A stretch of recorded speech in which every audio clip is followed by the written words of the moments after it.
The story begins like this. Okay. There was a saint, not a monk. Okay. This saint is very wise, intelligent, and very smart saint. And he kept traveling like olden days, right? People used to travel from one village to another village. So this monk was traveling from one village to another village, and on the way he has to cross a dense forest. So while he was walking and going, he saw some people coming in the bullock cart with a family and some things they are carrying, as if like they were coming from one village to another village to settle. So they're carrying their whole baggages with them. On the way, he saw that person and they bowed him and he blessed them and he started going forward in the opposite direction. And he came to the crossroad that time. Okay, there was a crossroad.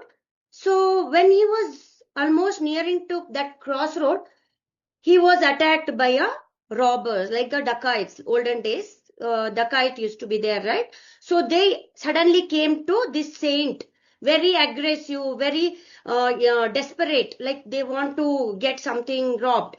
But what saint will have? Nothing, right? So what dacoit said, asked the saint, did you see any people? Anyway, you don't have anything. So can you tell me anybody went in this route so that we can go that side? And this saint was like just looking at that person. What to tell now? Because he's a saint. What will happen if he tell the truth? And what happens if he tell the lie? So I just want to ask all of you one question. If you were that saint, what would be your answer?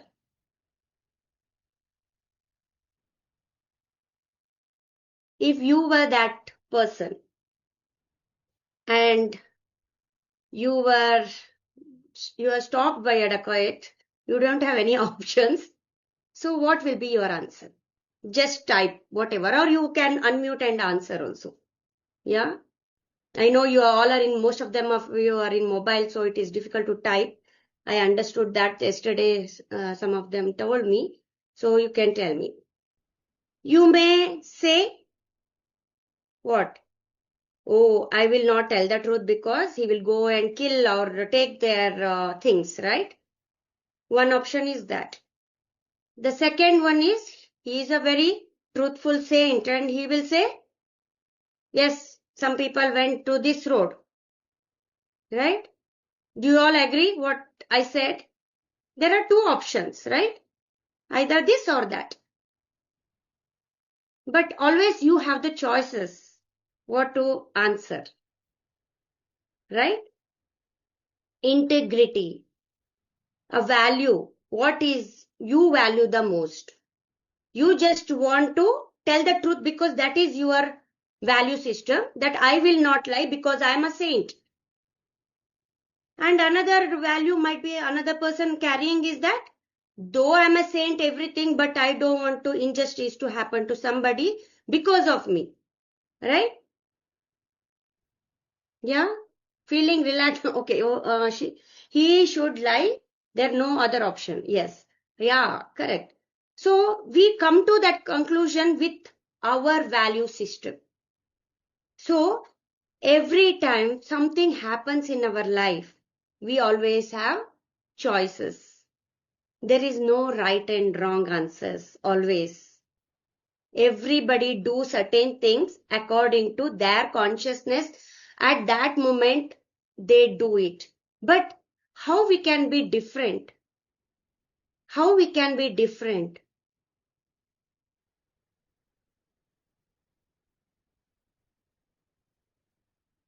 We can be different in many ways. What I would have told, you know, I'm sorry, please forgive me, thank you, I love you.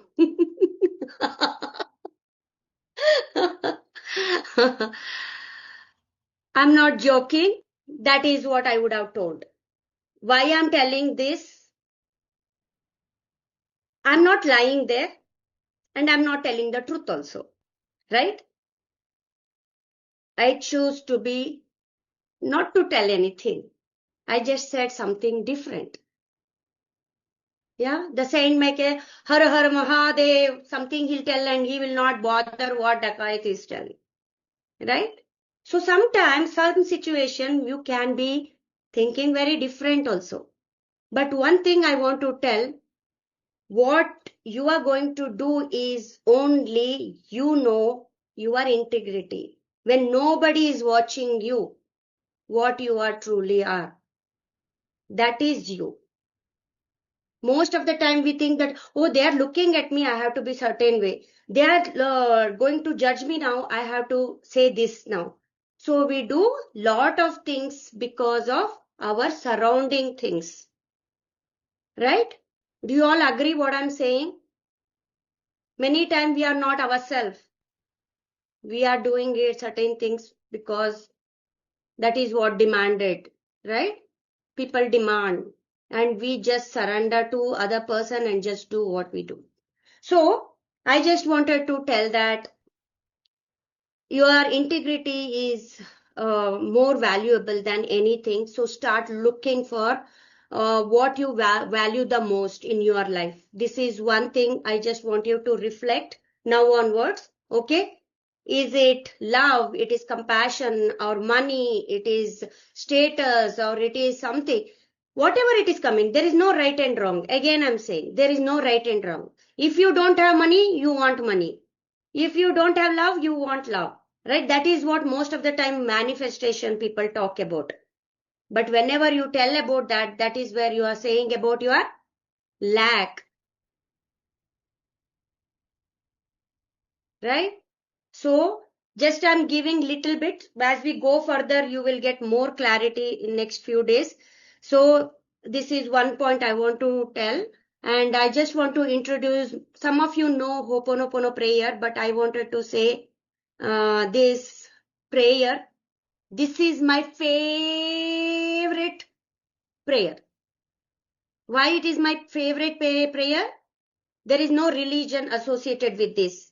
There is nothing like you have to do it after bath, before bath, or you without brushing. Nothing of that kind of a sort. You can tell this Ho'oponopono prayer anytime. Yeah. And why it is so powerful? This has 4 lines. Okay. This 4 line is I'll just show you these 2 people who introduced the Ho'oponopono prayer to this world. Okay. This is a person, she's a healer. She is the mentor for this person. This doctor, he's Dr. Hewland. He's a psychologist and she mentored him. She taught him how to do Ho'oponopono prayer, and there are books on this. But why I wanted to tell about this mainly because this prayer is all over the world now. All over the world, literally. This is 4 line. I'm sorry, please forgive me. Thank you. I love you. This is the 4 line. And Dr. Hewlett reintroduced this prayer to the world. Many healers use this prayer. Why? Because this is one of the prayer in olden days in the Hawaiian tribes.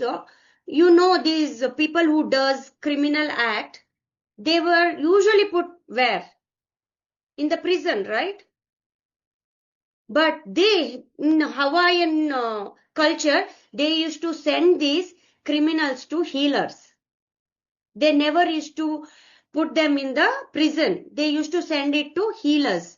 And many healers, that is a community of healers, that is a tribe, like a family, they will be doing this work only, healers they are. They stand around these criminals and they start doing this prayer.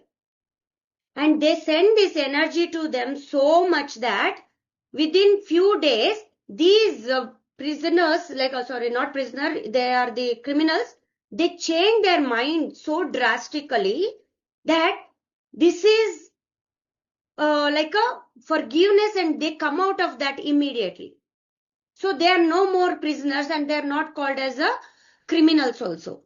So this they were practicing it. And this person I told, na, the lady, she was actually from the same healer community. And it was about to die, that whole culture is to die. That time she came out and she taught to Dr. Hewlett, and Dr. Hewlett taught this to Joe Vitale. He is the one who wrote a Zero Limit book. So if anybody like to read that book, you can read. They have healed a lot of people, mainly the cancer also, because Dr. Hewlett also treated many people. But there is a beautiful story of Dr. Hewlett who healed the whole asylum. They call it na, the mentally ill people who are criminals, like very serial killers. They kill the people, do lot of very extreme kind of crimes. They were in one of the asylum in Hawaii, and he was asked to be there and heal those people. And he healed those people who were very, very violent.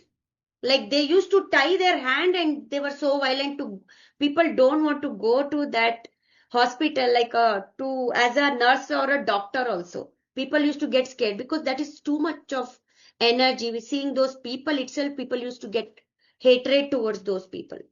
But Dr. Hewlett, what he did, that is most important.